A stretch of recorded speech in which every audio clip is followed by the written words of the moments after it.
ఈరోజు దుబాక కాన్ఫరెన్స్ లో మెదక్ పార్టీ అభ్యర్థిగా నేను వస్తే మా అన్న ముందుండి నన్ను నడిపిస్తున్న మా చెరుకు శ్రీనివాసరెడ్డి అన్న, ఎందుకంటే బాపు మాకు అందరు కూడా ఆదర్శప్రాయుడు చెరుకు ముత్తంరెడ్డి గారి తనయుడు చెరుకు శ్రీనివాసరెడ్డి అన్న గారికి, అదేవిధంగా మా ముఖ్య అతిథి కాబోయే మంత్రివర్యులు మా మాకింటి సిఆర్ఈ ముదిరాజ్ అన్న గారికి, అదేవిధంగా ఎందుకంటే బడుగు బలహీన వర్గాల గురించి గొంతెత్తే అసెంబ్లీలో గొంతెత్తే వ్యక్తి శ్రీఆర్ అన్న గారికి, అదేవిధంగా మా మోహన్ రెడ్డి అన్న గారికి, అదేవిధంగా గాలిరెడ్డి అన్న గారికి, సుధాకర్ రెడ్డి అన్న గారికి, గాలన్న గారికి, కనకన్న గారికి, ఇక్కడ ఉన్న వివిధ మండలాల నుంచి వచ్చిన మండల పార్టీ అధ్యక్షులకు, కాంగ్రెస్ పార్టీ కార్యకర్తలకు, మహిళా కాంగ్రెస్, ఎన్ఎస్యు కాంగ్రెస్, అదేవిధంగా SC cell, BC cell, minority cell అన్ని విభాగాలు ఉన్న కాంగ్రెస్ పార్టీ కార్యకర్తలకు, సర్పంచులకు, ఎంపీటీసీలకు, జెడ్పీటీసీలకు, ఎంపీపీలకు, ప్రతి ఒక్కరికి కాబోయే నాయకులకు అందరూ కూడా పేరు పేరున నమస్సుమంజలు. మా అక్కలకు, మా చెల్లెళ్లకు, మా అమ్మలకు అందరికి కూడా, మా అన్నలకు, మా తమ్ముళ్ళకు అందరికి కూడా నమస్కారం. ఈరోజు కాంగ్రెస్ పార్టీ అభ్యర్థిగా, ఎందుకంటే ఈ ప్రాంతం గురించి మీకు తెలియాలి, ఈ ప్రాంతంలో గతంలో ఇందిరాగాంధీ గారు పోటీ చేసి ఈ ప్రాంతం నుంచి ప్రధానమంత్రి అయిన గడ్డ నుంచి ఒక బడుగు బలహీన వర్గాల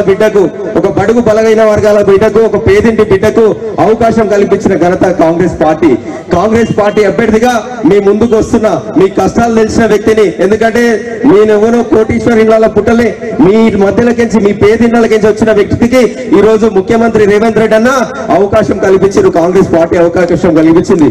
ఇప్పుడు చెప్తారు బీజేపీ వాళ్ళు, బీఆర్ఎస్ వాళ్ళు చెప్తారు కాంగ్రెస్ ఏం చేసింది అంటే, కాంగ్రెస్ చేసిన చెప్పుకుంటూ పోతే చాలా ఉంటాయి.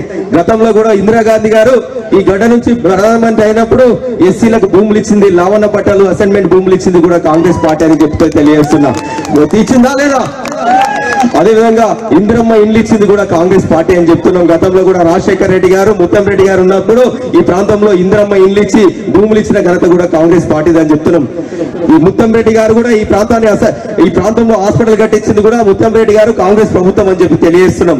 ఈరోజు కాంగ్రెస్ ప్రభుత్వం మన తెలంగాణలో ఏర్పడిన తర్వాత 4 నెలల్లోనూ 6 గ్యారెంటీలలో 5 గ్యారెంటీలు నెరవేరుస్తున్న ప్రభుత్వం కాంగ్రెస్ ప్రభుత్వం. మన అందరి ప్రభుత్వం ప్రజా పాలన నడుస్తుంది. ఈ రోజు చెప్తున్న అక్కలారా, చెల్లెలారా, ఒక్కసారి ఆలోచన చేయండి. ఉచిత బస్సు ప్రయాణం చేస్తే సుమారుగా మన బిడ్డ కాలేజీకి పోతే వాళ్ళకి బస్ పాస్ కట్టాలంటే 1000 రూపాయలు ఖర్చు అవుతుంది. అదేవిధంగా మనం కూడా ఎక్కడికైనా టెంపుల్ కైనా, అత్తగారింటికైనా, అమ్మగారింటికి పోవాలంటే ఖర్చు 0 బిల్లు, ఎక్కడ కూడా టికెట్ తీసుకోకుండా ప్రయాణం చేస్తున్నామంటే మీరు ఆలోచన చేయండి. మన ప్రభుత్వం గత నెలకు 2,000 రూపాయలు అయితే సేవ చేస్తున్నామా లేదా? అదేవిధంగా ఉచితంగా కరెంటు 200 యూనిట్ల కరెంటు ఎంతమందికి వచ్చింది ఒకసారి లేకుండా నెలకు 200 యూనిట్లు 0 బిల్ కడుతున్నవారు. మరి ఇది ఎవరిస్తారు? మన ప్రభుత్వం, కాంగ్రెస్ ప్రభుత్వం ఇస్తుంది కదా. అదేవిధంగా సబ్సిడీ సిలిండర్లు 500 రూపాయలు గతంలో ఉన్నది. గతంలో కాంగ్రెస్ ప్రభుత్వం ఉన్నప్పుడు 400 రూపాయలు సిలిండర్ ఉన్నాయి. ఈరోజు మోడీ గారు ఉన్నప్పుడు 1200 సిలిండర్ అయింది. ఆ సిలిండర్ ధరల గురించి కూడా 500 రూపాయలు సబ్సిడీ ఇస్తున్న ప్రభుత్వం కాంగ్రెస్ ప్రభుత్వం. ఒక నిమిషం ఆలోచన చేయండి. అదేవిధంగా ఉపాధి హామీ కూలీలు, ఎందుకంటే ఈ ప్రాంతం రూరల్ ప్రాంతం ఉంది. మేము చెప్తుంటే సీనన్న చెప్తుండు ఈ ప్రాంతంలో ఉపాధి హామీ కూలీలు ఎక్కువ మంది ఉంటారు. గతంలో కూడా 365 రోజులు ఉపాధి హామీ కూలీలకు పరిణితి దినం కలిగించింది కూడా కాంగ్రెస్ పార్టీ. ఈ రోజు మళ్ళీ కూడా దేశంలో ఇండియా కూటమి వస్తుంది. మీ అందరి ఉపాధి హామీ కూలీలకు కూడా 400 రూపాయలు ఇచ్చే బాధ్యత తీసుకుంటామని చెప్పి తెలియజేస్తున్నాం. అదేవిధంగా మోడీ గారు అంటారు ఆగ్లే బార్ 400 అంటాడు. ఆగ్లే బార్ 400 ఇస్తే మన డీజిల్ పెట్రోల్ ధర కూడా 400 చేస్తాడు, 400 రూపాయలు చేస్తాడు. ఒక్కసారి ఆలోచన చేయండి. దేశంలో మోడీ గారు చెప్పారు 10 ఏళ్ళు ప్రభుత్వం ఉన్నది, 10 ఏళ్లలో మరి ఎంతమంది యువతకు ఉద్యోగాలు ఇప్పించిండు? ఒక్కొక్క సంవత్సరానికి 2 కోట్ల ఉద్యోగాలు ఇప్పిస్తున్నాడు. మరి ఉద్యోగాలు సంవత్సరానికి 2 కోట్లు అంటే 20 కోట్ల ఉద్యోగాలు రావాలి 10 ఏళ్లలో. మరి ఉన్న 30 లక్షల ఉద్యోగాలు కూడా భర్తీ చేయలేవు కదా. మా పేద బిడ్డల గురించి ఆలోచన లేదు కదా.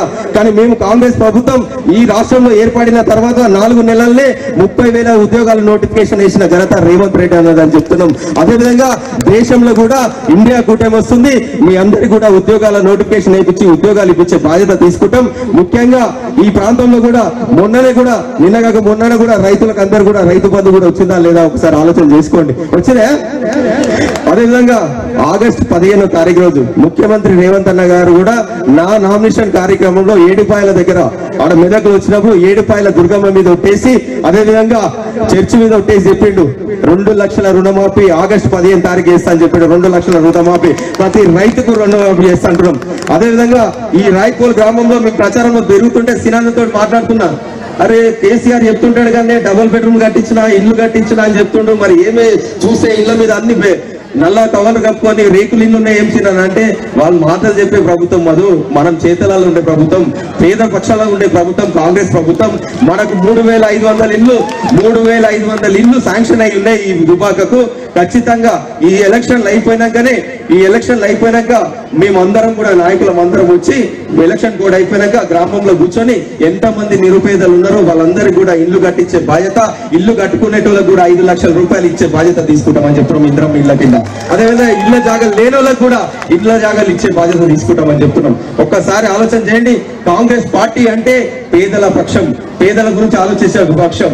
అదే బీజేపీ పార్టీ బీఆర్ఎస్ పార్టీ ఏంది, వాళ్ళకి అదానీలు అంబానీలు కావాలి, మాకు కావాలి గరీబులు కావాలి, గరీబుల సంక్షేమం కావాలి, పేదల పక్షంలో ఉండేది పార్టీ కాంగ్రెస్ పార్టీ అని ఆలోచిస్తుండ్రు. ఒక్కసారి ఆలోచన చేయండి అన్న.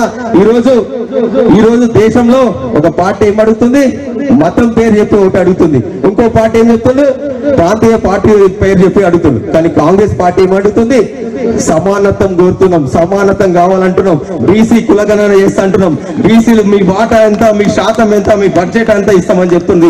బీసీ కులగణన కూడా తీర్మానం చేసిన పార్టీ కాంగ్రెస్ పార్టీ అని చెప్తున్నాం.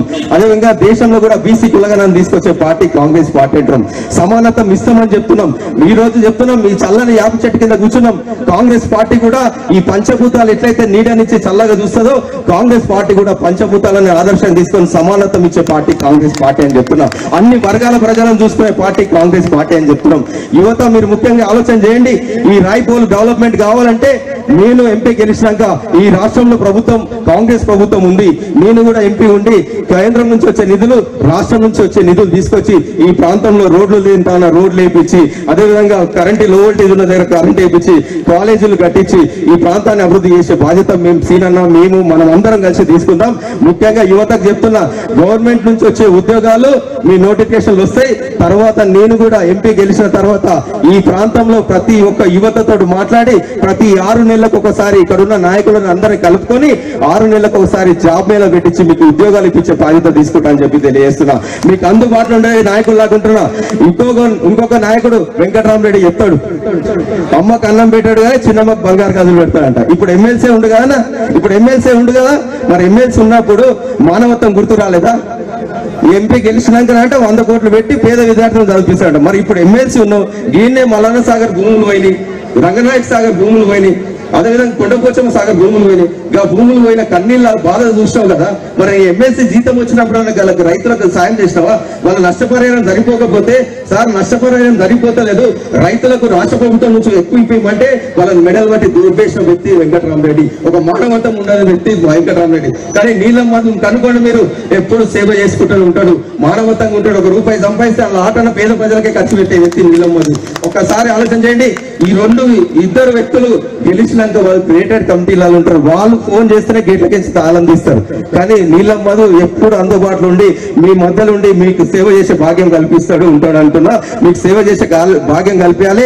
ఇక్కడ ఉన్న ప్రతి ఒక్క సెగ్మెంట్ ఉన్న వాళ్ళకి చెప్తున్నా, నేను ఎంపీ గెలిచిన తర్వాత కూడా ఒక టోల్ ఫ్రీ నెంబర్ పెట్టి ఇక్కడ ఉన్న సమస్యలు కూడా తీసుకొని ఆ సమస్యలు ఇక్కడ ఉన్న నాయకులతో అందరితో కూర్చొని పరిష్కరించే బాధ్యత తీసుకుంటానని చెప్తున్నా.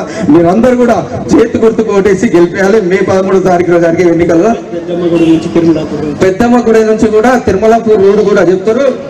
ఈ ఎలక్షన్ కోడ్ అయిపోయినాకనే ఇమ్మీడియట్ గా రేవంత్ అన్నతో మాట్లాడి రోడ్డు శాంక్షన్ చేస్తాం, నామ్ నిధుల నుంచి కూడా తీసుకొచ్చి రోడ్డు కట్టించే బాధ్యత చేస్తామని చెప్పి తెలియజేస్తున్నా.